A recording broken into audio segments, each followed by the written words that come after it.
요한복음 21장 15절부터 17절 신약 185쪽 같이 읽습니다. 그들이 조반 먹은 후에 예수께서 시몬 베드로에게 이르시되 요한의 아들 시몬아 내가 이 사람들보다 나를 더 사랑하느냐 하시니 이르되 주님 그러하나이다. 내가 주님을 사랑하는 줄 주님께서 아시나이다. 이르시되 내 어린 양을 먹이라 하시고 또 두 번째 이르시되 요한의 아들 시몬아 내가 나를 사랑하느냐 하시니 이르되 주님 그러하나이다. 내가 주님을 사랑하는 줄 주님께서 아시나이다. 이르시되 내 양을 치라 하시고 세 번째 이르시되 요한의 아들 시몬아 내가 나를 사랑하느냐 하시니 주께서 세 번째 내가 나를 사랑하느냐 하심으로 베드로가 근심하여 이르되 주님 모든 것을 아시오매 내가 주님을 사랑하는 줄을 주님께서 아시나이다.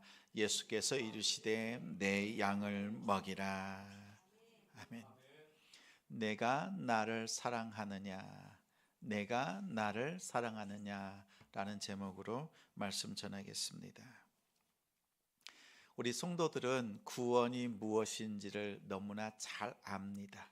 여러분도 구원이 무엇인지 잘 아시지요?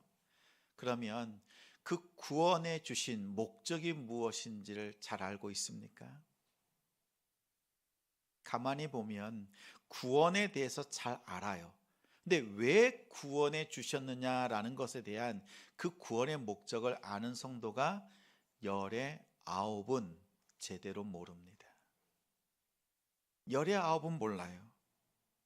어쩌면 교회가 가르치지 않았거나 아니면 배웠지만 오해했거나 단편적으로 알고 있거나 그럴 것입니다.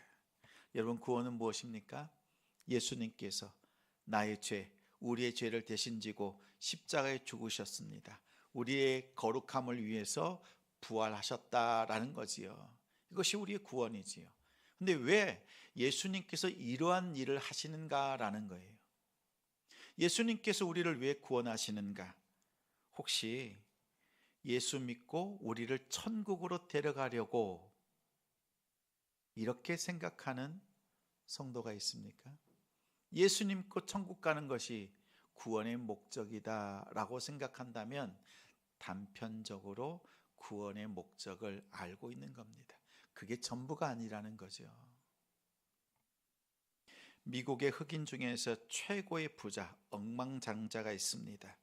로버트 스미스라는 사람입니다. 그 사람의 부모님은요, 초등학교 교사였어요. 가정이 넉넉하지 못했습니다. 근데 이 스미스가 대학교를 가는데 돈이 없어요. 학자금 대출을 받아서 빚을 내서 학교를 졸업했습니다. 근데 졸업하면 뭐예요? 그 빌렸던 학자금을 갚느라고 일합니다. 허덕입니다. 자신이 하고 싶은 일을 못합니다. 십수년을 고생했습니다. 근데 포기하지 않았어요. 그리고 결국에는 자신의 이름으로 회사를 내고 또 설립을 했습니다. 그래서 큰 부자가 되었습니다. 그가 1919년 5월 모하우스 대학이라는 곳에서요 졸업 그 인사, 축하 인사를 하는 모습입니다. 근데 그가 축사를 하던 중에 잠깐 말을 멈추었습니다. 그리고 이렇게 말합니다. 졸업생 여러분, 오늘 여러분이 빚진 학자금 빚을 제가 전부 다 갚아드리겠습니다. 축사에서 이 이야기를 한 것입니다. 그 말 한마디에요. 졸업생 396명의 빚 4천만 달러, 우리 돈으로 하면 478억 정도의 그 빚이 그 순간 사라졌습니다. 졸업생들이요, 그 이야기를, 그 한마디를 듣자마자 자리에서 벌떡 일어났습니다. 환호했습니다.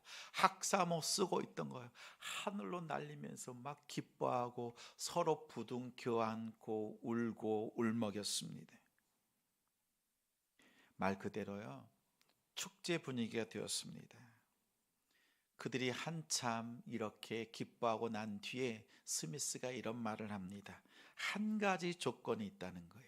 한 가지 조건. 여러분이 받은 만큼 돌려주십시오라는 거예요.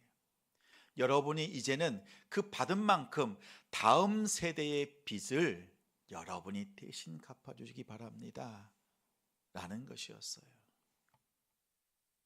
스미스의 말 한마디는요, 졸업생들에게 자유를 준 거지요.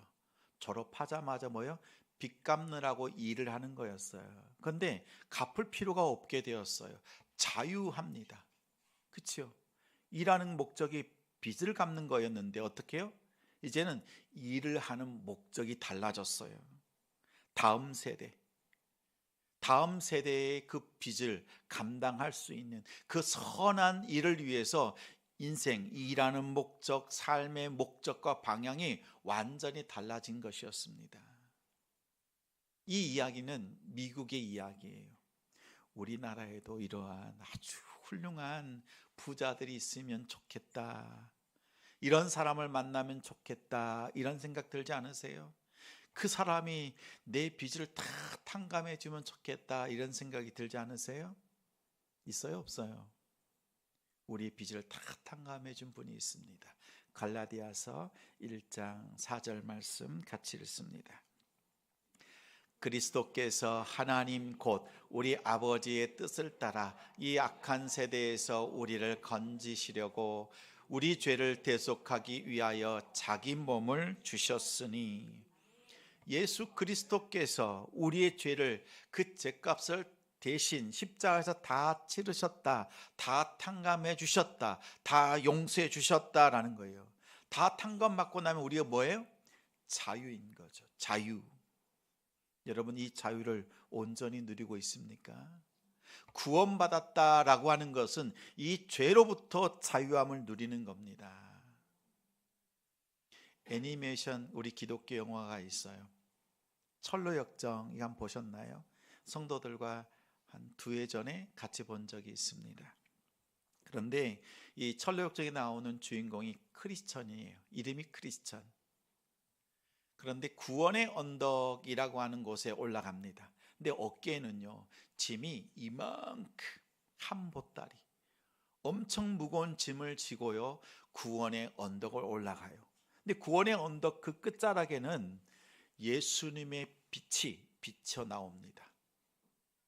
그 짐을 지고, 죄의 짐을 지고 올라갈 때 그 구원의 빛, 예수님의 빛이 비추이자 이 메고 있던 그 멜빵이요, 녹아버려요.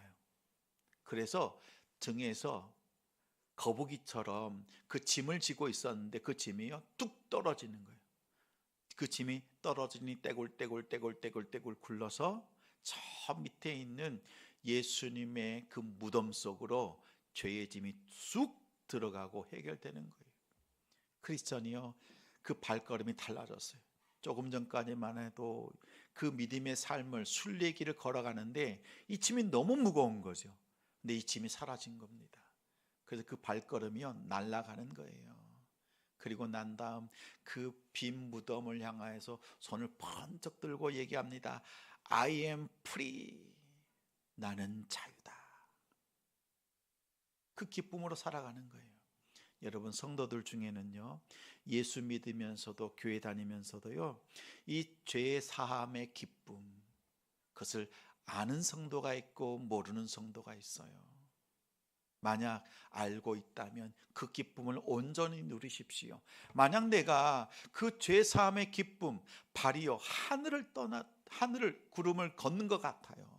내 죄가, 모든 죄가 용서받았구나, 그 기쁨이 내 안에 충만히 임하면 그 은혜에 놀라지 않을 수가 없거든요. 만약 그 기쁨을 내가 온전히 누리지 못하고 있다면, 내가 경험하지 못한 것이라고 한다면 갈라디아서 1장 4절 말씀을 읽으시기 바랍니다. 우리 한 번 더 읽어요. 굵은 글씨만 읽습니다. 시작. 그리스도께서 우리 죄를 대속하기 위하여 자기 몸을 주셨으니, 예수님께서 십자가에서 죽으신 사건은 이미 과거의 사건이에요. 우리에게는 이미 과거의 사건이잖아요. 우리의 죄를 위해 십자가에 죽으셨다라는 거예요. 그 사실을 믿기만 하면, 믿으면 돼요. 내가 안 믿어서 그렇지. 믿으면 그 죄가 나로부터 다 떨어졌다는 것을 우리가 알고 자유함을 누릴 수 있습니다. 말씀을 믿으십시오. 여러분의 감정을 따라가는 것이 아니라 말씀을 믿으십시오. 그 말씀을 믿으면 자유가 있습니다. 그러면 왜 우리를 이렇게 구원하시는 걸까요? 예수님께서 대신 죄값을 치르시고 갚아주시는 목적이 무엇일까요? 구원의 목적, 우리에게 자유를 주시는 목적이 무엇인가? 이것이 너무 중요하지요. 하나님께서 우리에게 자유를 주시고 구원해 주신 그 기대하심이 있어요.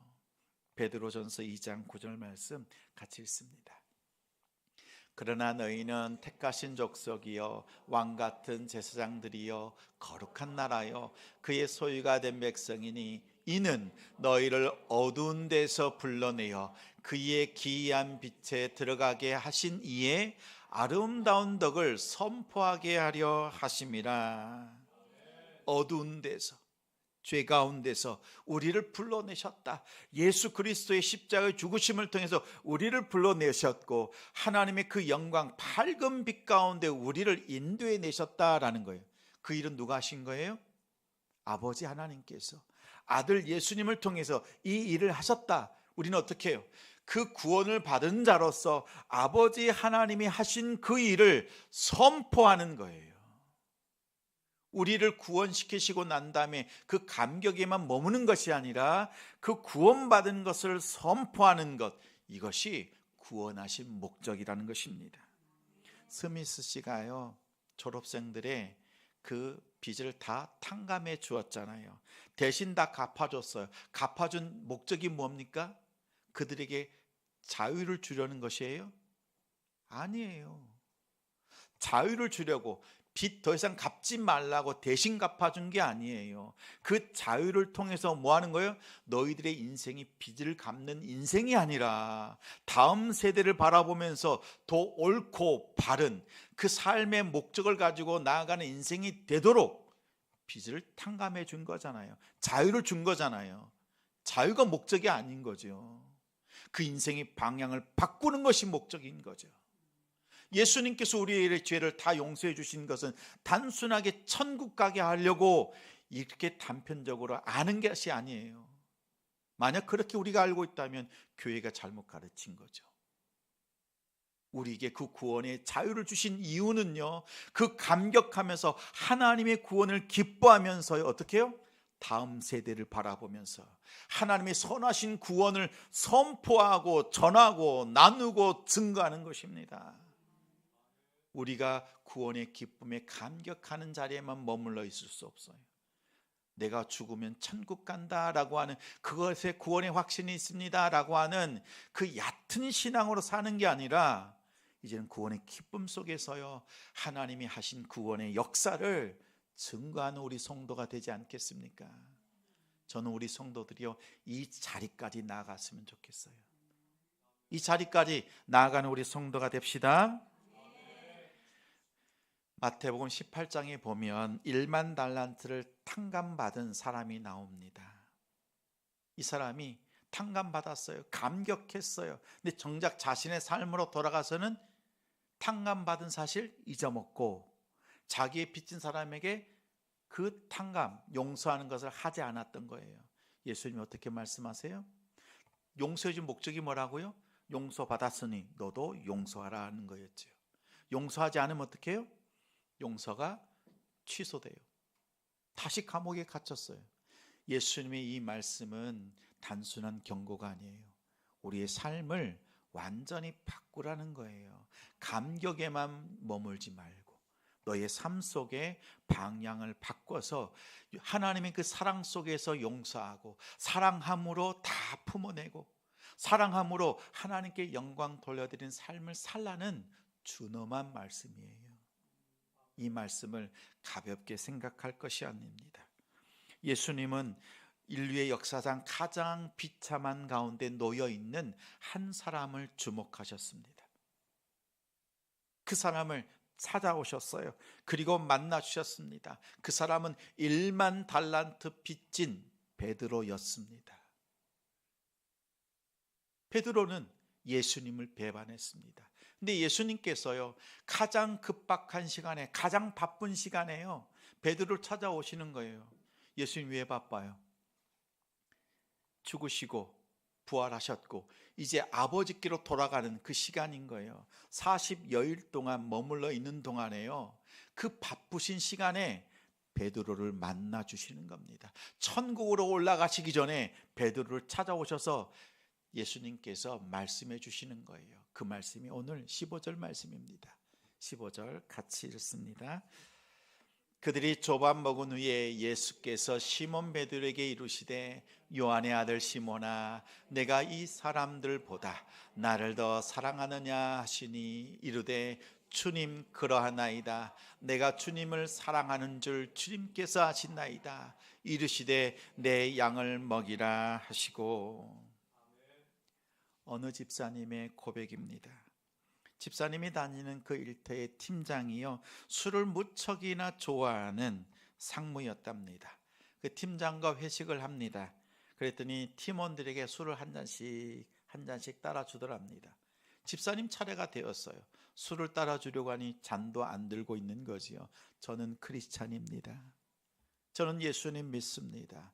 저는 술을 마시지 못합니다. 라고 대답을 했답니다. 그랬더니 그 팀장이 하는 말이, 에이, 재수 없어. 그리고는 지나간 겁니다. 다음번 또 회식이 왔습니다. 역시나 팀원들 술을 한 잔씩 다 따라줍니다. 집사님 차례가 또 왔습니다. 그랬더니 이 팀장이요, 음료수 달라고 하더니 사이다를 따라줍니다. 그러면서 또 한마디 합니다. 이 친구는 진짜야. 그 한마디를 하더랍니다. 그 말을 듣고 집사님의 마음이요, 울컥해지더랍니다. 왜냐하면 이 친구는 진짜야 라고 하는 그 이야기를 딱 듣는 순간, 내가 정말 진짜인가? 순간 자신의 모습이 보이는 거죠. 내가 이까짓 것 술 한 잔 안 먹는 것 때문에 세상 사람들은 나를 향해서 진짜 크리스찬이라고 말하고 있지만 자기 모습 자기가 더 잘 알잖아요. 술은 안 먹을지라도 추악하고 음란하고 더럽고, 이 사람은, 이 친구는 진짜야 라는 그 얘기를 듣는데 자기 마음속에는요, 나는 가짜다 라는 생각이 들더라는 거예요. 그래서 마음에 울컥해지더라는 겁니다. 그 생각이 들자 눈물이 나고 하나님 앞에 회개할 수밖에 없었다라는 고백이었습니다. 사람들은요, 베드로를 향해서 말합니다.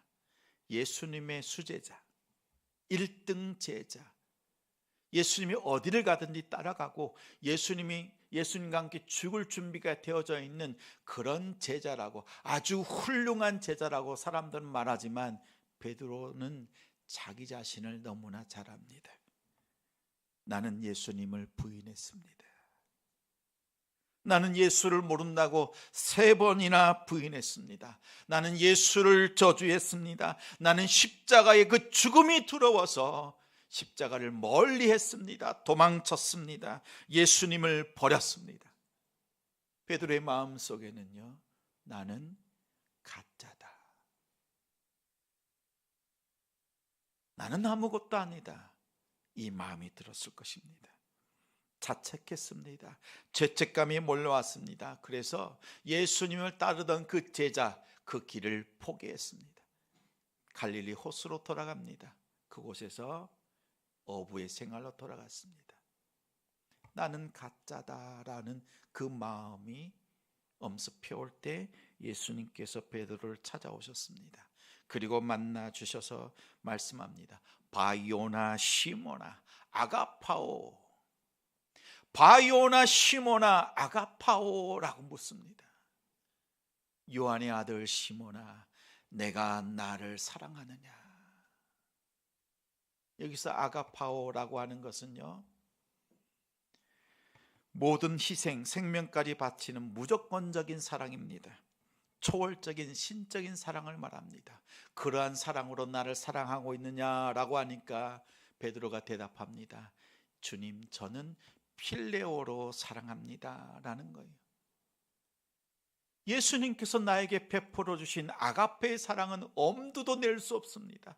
저는 인간적인 측면에서의 최고의 사랑을 하는 정도일 뿐입니다. 이 필레오 사랑이라고 하는 것은 사람의, 인간의 감정 속에서요, 뜨겁게 사랑하는 거예요. 또 친밀한 관계 속에서 간절하게 친밀하게 사랑하는 겁니다. 또한 인격적으로 사랑하는 걸 말해요. 육체적인 사랑 이런 게 아니라 정말 사랑을 하되 인간으로서 할 수 있는 최선의 사랑을 말하는 거예요. 근데 예수님께서 두 번째 또 물으시는 거예요. 요한의 아들 시몬아, 내가 아가페로 사랑하니? 주님 왜 이러십니까? 저는 필레오로 사랑합니다. 그러자 예수님께서 세 번째 물으십니다. 그래? 그러면 너는 필레오로 나를 사랑하니? 그러합니다. 주님, 나는 필레오로 사랑합니다 라고 합니다. 여러분 보십시오. 주님은 이 사랑이라고 하는 단어를 가지고 두 단어로 말씀합니다. 정말 아가페 사랑으로 나를 사랑하니? 라고 물으셨지요. 베드로는 한결같이 저는 필레오의 사랑밖에 못합니다 라고 주님 앞에 고백했습니다. 주님께서 여러분에게 필레오로 사랑하냐, 너희는 나를 사랑하느냐라고 물어볼 때 여러분은 어떻게 대답하시겠습니까? 무엇이라고 대답하시겠습니까? 그래요, 우리는 아가페 사랑 할 수 없습니다. 할 줄 몰라요. 조금 노력한다면 필레오의 사랑입니다. 그러나 더 중요한 것이 있어요. 우리가 아가페의 사랑이냐 필레오의 사랑이냐, 이거보다 더 중요한 것이 있어요.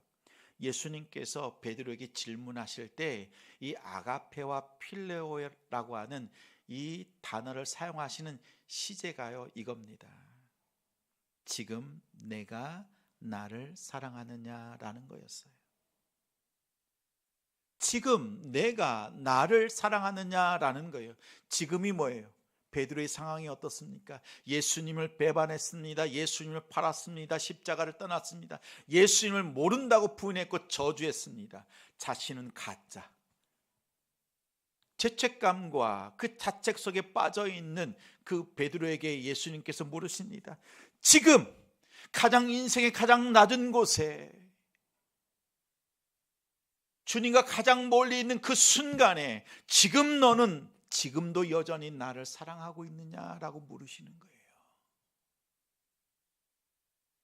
예수님 왜 이 질문을 하십니까? 베드로의 그 어깨의 등에 나는 예수님을 부인했다, 나는 가짜다라고 하는 그 무거운 짐이 있는데 주님 물으시는 거죠. 베드로야, 지금도 나를 사랑하니? 베드로 안에 있는 그 사랑을 들춰내시면서 그 등에 있는 가짜 크리스찬이라고 하는 그 짐을 제거해 주시는 겁니다. 베드로는요, 주님의 그 질문을 받고 난 뒤에 자신의 등에 있는 그 짐이 사라지는 것을 느꼈습니다. 자유함을 누리는 거지요. 그런데 예수님께서 뭐라고 말씀하세요? 내 양을 먹이라, 내 양을 치라, 내 양을 먹이라 라고 말씀합니다. 자유함, 그 기쁨만 누리는 것이 아니라 어떻게 해요? 이제 너의 삶에 가야 되는 삶의 방향과 목적이 무엇이냐? 하나님의 어린 양을 먹이는 것에 있다. 내가 기쁘고 죄사함 받은 것에 그것에만 머무는 것이 아니라 너의 삶의 방향을 바꿔라 라는 거죠. 그 기회를 주시는 거예요. 그것이 사명입니다. 사명은 우리의 삶의 목적과 방향을 바꿔놓는 주님의 말씀입니다. 성도 여러분, 기억하십시오. 우리는 구원받은 자입니다. 구원의 기쁨이 있습니다. 죄 사함의 기쁨이 있습니다. 그런데 그 기쁨에만 도취된다 그러면 가짜예요. 왜 나를 구원해 주셨는가? 그 목적을 알고 그 목적으로 내 삶의 방향과 목적을 바꾸는 성도가 진짜입니다. 오늘 이 말씀이 여러분의 삶의 기준이 되길 소망합니다. 그리고 2026년 2월 달입니다. 올 한 해 여러분 어떠한 계획을 세우셨습니까? 주님을 향하여서 삶의 목적과 방향을 분명하게 세우시고 그 방향으로 믿음으로 나아가시는 우리 성도들이 되시기를 주님의 이름으로 축원합니다.